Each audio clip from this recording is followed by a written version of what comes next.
Prasad hospital இன்னைக்கு வந்துட்டு proud to launch the ELCA laser angioplasty system.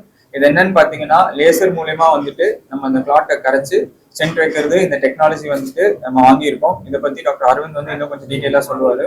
Good afternoon everyone. Thanks for the press. Thank you. இன்னைக்கு நம்ம வந்து எல்கா laser சிஸ்டம்ன்றது வந்து இன்ட்ரடியூஸ் பண்றோம். இந்த லேசர் சிஸ்டம்ன்றது வந்து ஆஞ்சியோபிளாஸ்டியில ஒரு வகையான ஒரு அத்திரெக்டமி டிவைஸ். அத்திரெக்டமி டிவைஸ்னா என்ன அப்படின்னு பார்த்தோம்னா, நமக்கு இருக்கிற பிளாக்ஸை ரிமூவ் பண்றதுக்காக யூஸ் பண்றது தான் அத்திரெக்டமி டிவைஸ். இது மூலமா வந்து நம்ம ஒரு ஹார்டான பிளாக்ஸ் ஸ்டென்ட்டுக்குள்ள ஆல்ரெடி வந்து இந்த பிளாக்ஸ் வந்து ரிமூவ் பண்ணலாம். பைபாஸ் கிராஃப்ட்குள்ள வந்து இருக்கிற பிளாக்கேஜஸை ரிமூவ் பண்றதுக்கு ஹெல்ப்ஃபுல்லா இருக்கும். ஹார்ட் அட்டாக்ஸ் வரும்போது ரத்த கட்டிகள் இருந்துச்சுன்னா அந்த ரத்த கட்டிகளை வேப்பரைஸ் பண்ணி எடுக்கிறதுக்கு ரொம்ப யூஸ்ஃபுல்லான டெக்னாலஜியா இருக்கும். இது மூலமா வந்து பெட்டரான ஸ்டென்ட் எக்ஸ்பான்ஷன் கிடைக்கும். நல்ல ஸ்டென்ட் எக்ஸ்பான்ஷன் கிடைச்சுன்னா லாங் டேர்ம் ரிசல்ட்ஸ் வந்து நமக்கு ரொம்ப ரொம்ப பெட்டரா சார். நான் சொன்ன மாதிரி ஆல்ரெடி ஸ்டென்ட் போட்டு ஸ்டென்ட்டுக்குள்ள பிளாக்கேஜஸ் வர பேஷண்ட்ஸ்க்கு வந்து இது ஹெல்ப்ஃபுல்லா இருக்கும். ஆல்ரெடி பைபாஸ் கிராஃப்ட் போட்டு அந்த கிராஃப்ட்ல வந்து பிளாக்கேஜஸ் வர பேஷண்ட்ஸ்க்கு வந்து ஹெல்ப்ஃபுல்லா இருக்கும். நல்லா ஃபைப்ரஸ் டிஷ்யூஸ்ன்னு சொல்லுவோம். இப்போ நம்ம ஒரு பிளாக்ன்றது வந்து ரொம்ப சாஃப்டா இருக்கலாம், இல்லைன்னா கொஞ்சம் நாட்கள் ஆச்சுன்னா அது ஃபைப்ரஸ் ஆயிரும். அந்த மாதிரி ஃபைப்ரஸ் டிஷ்யூஸை பிரேக் பண்றதுக்கு வந்து ரொம்ப ஹெல்ப்ஃபுல்லா இருக்கும். இந்த பிளாக்ஸ் எல்லாம் எங்க உருவாகும் அப்படின்னு பாத்தீங்கன்னா, இது எதுவுமே ஒரு குட்டி பிசிக்ஸ் இருக்கு. எங்கெங்கெல்லாம் நமக்கு பிரான்ச்சஸ் ஆஃப் பிரியுதோ, பைஃபர்கேஷன்ஸ் ஆஃப் பிரியுதோ, அந்த ஆரிஜின்ஸ்ல தான் வந்துட்டு இது ப்ராப்ளமா வரும். ஸோ அது மாதிரி ஆஸ்டியம்ல இருக்கிற அந்த ஆரிஜின்ல இருக்கிற டிசீசஸ் வந்து ட்ரீட் பண்றதுக்கு வந்து ரொம்ப ரொம்ப ஹெல்ப்ஃபுல்லா இருக்கும். கிரானிக் டோட்டல் அக்ளூஷன்ஸ் சொல்லுவோம். ரொம்ப நாட்களா 100% பிளாக் ஆயிருக்கிற வெசல்ஸ், அந்த வெசல் பிளாக்கேஜஸ் ஓபன் பண்ணும்போது ஆர் சம்டைம்ஸ் ரொம்ப கால்சிஃபைடான லீஷன்ஸ் இருக்கும். அங்கெல்லாம் வந்து இப்போ நம்ம இந்த வயர்ன்றது எடுத்துட்டு போறோம், அதுக்கு மேல நம்மளால பலூனோ வேற எதையுமே பலூன் எடுத்துட்டு போனா தான் நாங்க எக்ஸ்பேண்ட் பண்ண முடியும். பலூனே அந்த இடத்துக்குள்ள போல ரொம்ப டைட்டா இருக்கு, ரொம்ப ஹார்டா இருக்குன்னா அந்த மாதிரி இடங்கள்ல வந்து லேசர் மட்டும்தான் வந்து will be able to help. நமக்கு ஒரு பாதையை கிரியேட் பண்ணி கொடுக்கும். அந்த பாதையில போய் நம்ம போய் ஸ்டென்ட் பண்ணிட்டு வர மாதிரி இருக்கும். சார் கண்டிப்பா பயம் கிடையாது சார். அது வந்து ஒரு எக்ஸ்பீரியன்ஸ்டான சேஃப் ஹேண்ட்ஸ்ல பண்ணும்போது வந்து டெஃபினட்டா வந்து எந்த ஒரு பயமும் கிடையாது. அந்த ஃபர்ஸ்ட் டைம்ல அவங்களுக்கு தேவையான இண்டிகேஷன் இருந்துச்சுன்னா, இது வந்து ஒரு பலூன் அன்கிராசபிளா இருக்கு, ஆர் ரொம்ப ஃபைப்ரஸான டிஷ்யூவா இருக்கு, இல்ல ஆஸ்டியம்ல இருக்குன்னா டெஃபினட்டா வந்து யூஸ் பண்ணணும். ஆஞ்சியோபிளாஸ்டி பண்றதுக்கான ஒரு ஸ்டெப் தான் வந்து இந்த லேசர் டிவைஸும். ஆஞ்சியோபிளாஸ்டின்றது வந்து அந்த பிளாஸ்ட்ன்றது வந்து பலூனை வச்சு பிளாஸ்ட் பண்றது. இப்போ நமக்கு பலூனே அங்க எடுத்துட்டு போக முடியலன்னும் போது வந்து லேசர் தான் அதுக்கான கருவி. சார் ஒரு ரஃப்லி ஒரு 5 to 8% காஸ்ட் ஜாஸ்தியா இருக்கும்.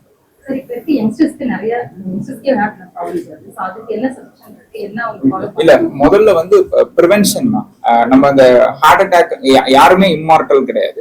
நமக்கு வந்து ஹார்ட் அட்டாக்கான வரதுக்கான ரிஸ்க் சில ஃபேக்டர்ஸ் எல்லாம் நம்ம பார்ப்போம். இப்போ உங்களுக்கு வந்து யங்ஸ்டர்ஸ்ல வந்து நம்ம முக்கியமா பார்க்க வேண்டியது வந்து அவங்களுக்கு பிபி இருக்கா, சுகர் இருக்கா, கெட்ட கொலஸ்ட்ரால் வந்து ஜாஸ்தியா இருக்கா. ஃபேமிலியில வந்து 55 வயசுக்கு முன்னாடி இல்ல 60 வயசுக்கு முன்னாடி ஹார்ட் அட்டாக் வந்து யாராச்சும் வந்து உயிரிழப்பு ஏற்பட்டிருக்காங்களா, யாருக்காச்சும் ஸ்ட்ரோக் வந்திருக்கா, ஆல்ரெடி யாருக்காச்சும் ஸ்டென்ட் பைபாஸ் 60 வயசுக்கு முன்னாடி பண்ணிருக்காங்கன்னா அது எல்லாமே ஒரு ரிஸ்க் ஃபேக்டர். நம்ம உடல் பருவம், வெயிட் ஜாஸ்தியா இருக்கிறது கூட வந்து நமக்கான ஒரு ரிஸ்க் ஃபேக்டர். இது மாதிரி எவ்வளவு ரிஸ்க் ஃபேக்டர்ஸ் இருக்குன்னு பார்த்துட்டு அந்த ரிஸ்க் ஃபேக்டர்ஸ்ல எதெல்லாம் நம்மளோட பிசிக்கல் ஆக்டிவிட்டி மூலமா நம்மளால கண்ட்ரோல் பண்ண முடியுமோ அதெல்லாம் பிசிக்கல் ஆக்டிவிட்டி கண்ட்ரோல் பண்ணுறோம்.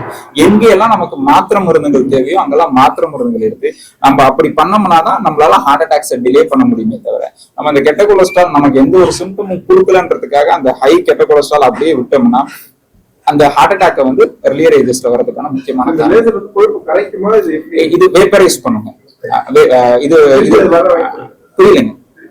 இல்ல, இப்போ நமக்கு என்ன ரிஸ்க் ஃபேக்டர்னால வந்துச்சோ அந்த ரிஸ்க் ஃபேக்டர். இப்போ நமக்கு ஒரு வெள்ளம் வருது, நமக்கு ரோட்ல இருந்து நமக்கு தண்ணி வருது, நம்ம ஒரு பக்கெட் மக்ல இருந்து இங்க நடந்து வெளியே எடுத்து ஊத்திட்டன்றதுனால அது போயிடாது. இல்ல, வெளியில இருந்து வர சோர்ஸ் கண்ட்ரோல நம்ம கண்ட்ரோல் பண்ணுவோம். அது மாதிரி முதல்ல அந்த பிளாக் வரதுக்கான காரணம் என்ன இருந்துச்சோ அந்த அடிப்படை காரணத்தை நம்ம கண்ட்ரோல் பண்ணாம தான் பிளாக் வராம இருக்குமே தவிர, நம்ம ஆஞ்சியோபிளாஸ்டி, ஸ்டென்டிங், பைபாஸ் நம்ம இது எல்லாமே பண்றது வந்து கிளியரிங் அண்ட் பாத். இப்போ ஸ்டென்ட் பண்றோம்னா நம்ம அந்த ரோட்டை கிளியர் பண்ணிட்டு நம்ம ஸ்டென்ட் போடுறோம். இதே பைபாஸ் போடுறோம்னா ஒரு பிரிட்ஜை கட்டிட்டு அந்த பிளாக்கை வந்து தாண்டி நம்ம போய் ஒரு இடத்துல பைபாஸ் பண்றோம். இது எல்லாமே ஒரு additional modes of treatment blood கிடைக்கிறதுக்கு தானே தவிர அண்டர்லைன் காஸ் என்னமோ எதனால இது வந்துச்சு, ஒரு சுகர் கண்ட்ரோல் இல்லாததுனால வந்துச்சா, ஒரு கெட்ட கொலஸ்ட்ரால் ஜாஸ்தி இருக்கிறதுனால வந்துச்சா, இல்ல ஒரு ஹைப்பர் டென்ஷன் பிபி ஜாஸ்தி இருக்கிறதுனால வந்துச்சுன்னா அந்த அடிப்படை காரணத்தை நம்ம வந்து அட்ரஸ் பண்ணோம்னா தான் இட் ஓன்ட் ரெக்கர்.